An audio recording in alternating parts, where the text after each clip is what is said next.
को कंजर्व करने की। So let us give a big round of applause to Saira school.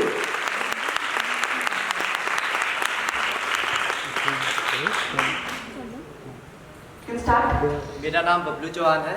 मैं Saida CS senior secondary school का विद्यार्थी हूँ जो कि पटेल चौक में स्थित है। आज मैं और मेरे मित्र आप सभी के सामने एक नुक्कड़ नाटक पेश करने जा रहे हैं जो कि ऊर्जा संरक्षण पर आधारित है। तो चलिए शुरू करते हैं। मैं हूँ इस सृष्टि का सर्वश्रेष्ठ शक्तिमान व्यक्ति और यह है हमारी जनता। आज सृष्टि के रचयिता ने हमें सब सुखमय जीवन देने के लिए अनेक संपदा को प्रदान किया है और इन संपदा को एक साथ मिश्रित करके देखें तो इसे हम ऊर्जा कहते हैं। और हाँ, यह ऊर्जा अकेली नहीं, इसके साथ इसके 3 बेटे भी हैं, जलमंडल, स्थलमंडल, वायुमंडल। और यह ऊर्जा हम मनुष्य की गुलाम है, हम इनके राजा हैं। हम इन्हें जिस प्रकार चाहे उस प्रकार इस्तेमाल कर सकते हैं। ऊर्जा जी सरकार। गुलामी करो हमारी। रहम मेरे सरकार, रहम कीजिए, मेरा संरक्षण कीजिए। मैं दिन प्रतिदिन कमजोर होता जा रहा हूँ, मुझ पे दया कीजिए। क्या कहा? कमजोर होता जा रहा है? हम तुम्हारे राजा है राजा, और हम तुम्हें कभी कमजोर होते नहीं देख सकते।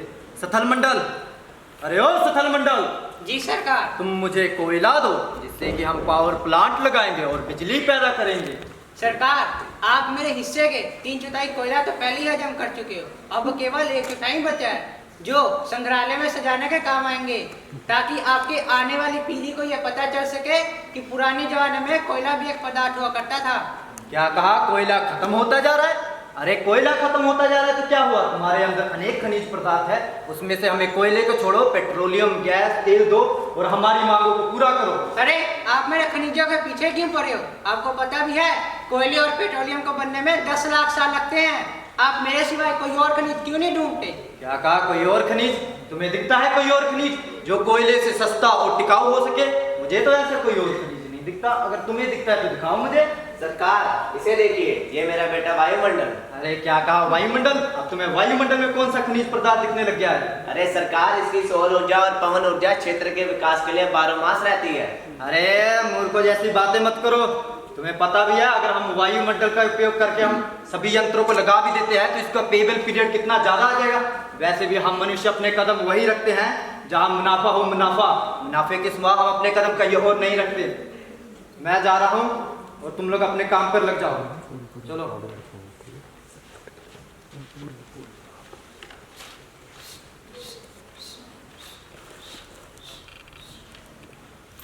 बाबा, ये मनुष्य हमारे अंदर छिपे खनिजों का इतनी गैर जिम्मेदारी से प्रयोग कर रहे हैं कि हम दिन प्रतिदिन कमजोर होते जा रहे हैं और एक दिन ऐसा आएगा कि हम धरती से नष्ट हो जाएंगे। मुझे तुमसे सहानुभूति है बेटा। अगर ये लोग हमारा प्रयोग ऐसे ही करते रहे तो एक दिन मैं और तुम सब नष्ट हो जाओगे। नहीं बाबा नहीं, जब तक हम हैं आपको नष्ट नहीं होने देंगे। अरे तो यहाँ से मैं 2 मिनट के लिए बाहर क्या गया, तुम लोगों ने अपना फैमिली ड्रामा शुरू कर दिया। ऊर्जा को नष्ट नहीं होने देंगे। वैसे भी तुम लोगों ने यह नहीं सुना कि ऊर्जा कभी नष्ट नहीं हो सकती। पूछो क्यों? क्यों? क्यों? क्यों? क्यों? क्योंकि energy can nether be created nor be destroyed. यह है ऊर्जा का सिद्धांत। जी नहीं सरकार, आपने जो सिद्धांत बताए वो अधूरे हैं। ना ही ऊर्जा को उत्पन्न किया जा सकता है, ना ही उसे नष्ट किया जा सकता है, बल्कि उसे एक रूप से दूसरे रूपों में बदला जा सकता है। यह है ऊर्जा का सही सिद्धांत। और याद रखिएगा सरकार, एक दिन ऐसा आएगा कि ऊर्जा की खपत के कारण ऊर्जा धरती से नष्ट हो जाएगी और धरती का अस्तित्व ऐसा हो जाएगा जैसे बिना प्राण के शरीर। अरे तुम मुझसे जवान लड़ाता है? याद रख, मैं तेरा यार राजा हूँ राजा, और यहाँ बैठा हर एक मनुष्य तुम्हारा राजा है और उनकी ऊर्जा से जो भी जुड़ी मांग होगी उसे पूरा करना तुम्हारा काम है, तुम्हारा, तुम तीनों का।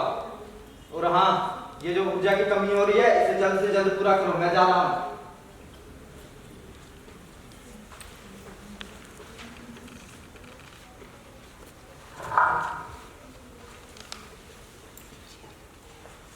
अरे बाबा, अरे आप लोग ऊर्जा को बचाते क्यों नहीं हो? इसका संरक्षण क्यों नहीं करते? आप लोग घर से निकलते समय पंखा, AC, कूलर आदि बंद क्यों नहीं करते? आपकी इन्हीं गैर जिम्मेदारी के कारण आज ऊर्जा का ये हाल हुआ है। अरे तुम हमें मत सिखाओ, हम मनुष्य तुम्हारे राजा है राजा, और हमारे बनाए गए नियमों को तुम हमें ही सिखा रहे हो। वायुमंडल, अरे ओ वायुमंडल। जी सरकार बोलिए। मेरी सांसें फूल रही है, मुझे ऑक्सीजन दो। सरकार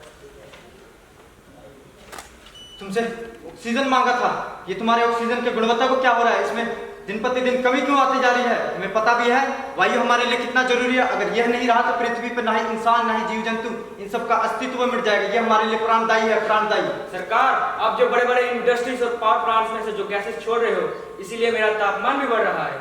अरे ये मैं तेरा बहुत दिन से ड्रामा देख रहा हूँ। तेरे इसी बढ़ते तापमान के कारण बेचारे जलमंडल के भी ग्लेशियर पिघल रहे हैं। क्यों ना पिघले? आप लोग जो कार्बन डाइऑक्साइड, मोनोऑक्साइड जैसे हानिकारक गैसें छोड़ रहे हो, इसीलिए ओजोन लेयर में भी खराबी आ गई है। उसमें इतने बड़े बड़े होल हो गए हैं। आप सब लोग।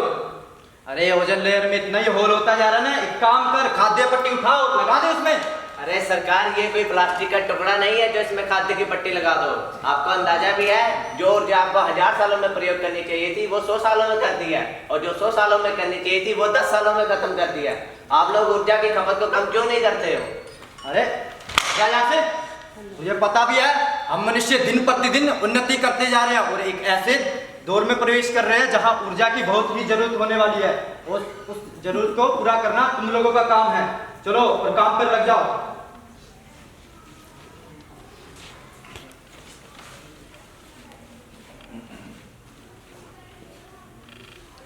अरे बाबा, अरे बाबा, क्या हुआ बाबा? अरे अरे क्या हुआ? ऊर्जा को क्या हुआ? क्या हुआ? उठाओ इस ऊर्जा को। क्या हुआ? ये फैक्ट्री, ये कारखाने, ये सब कैसे बंद हो गई? ये सब आपदा, ये सब कैसे शुरू? अरे उठाओ ऊर्जा को। ऊर्जा, ऊर्जा उठ, ऊर्जा, वायुमंडल, क्या हुआ ऊर्जा को? ऊर्जा खत्म सरकार। हमने आपको समझाया था कि ऊर्जा का कम उपयोग कीजिए, फिर भी आपने उपयोग कम ज्यादा किया, इसलिए ऊर्जा नष्ट हो गया। मारो इसे, मारो। अरे नहीं, माफ कर दो, माफ कर दो। हम लोगों ने ऊर्जा का बहुत ही गैर जिम्मेवारी से उपयोग किया। अगर हमें पहले पता लग जाता तो हम ऐसे इसका ऊर्जा का प्रयोग नहीं करते। आज इसी के कारण रशिया और यूक्रेन आपस में युद्ध कर रहे हैं। हाँ, और एक दिन ऐसा आएगा जब इसी ऊर्जा के कारण सभी देश आपस में लड़ने लग जाएंगे। धन्यवाद।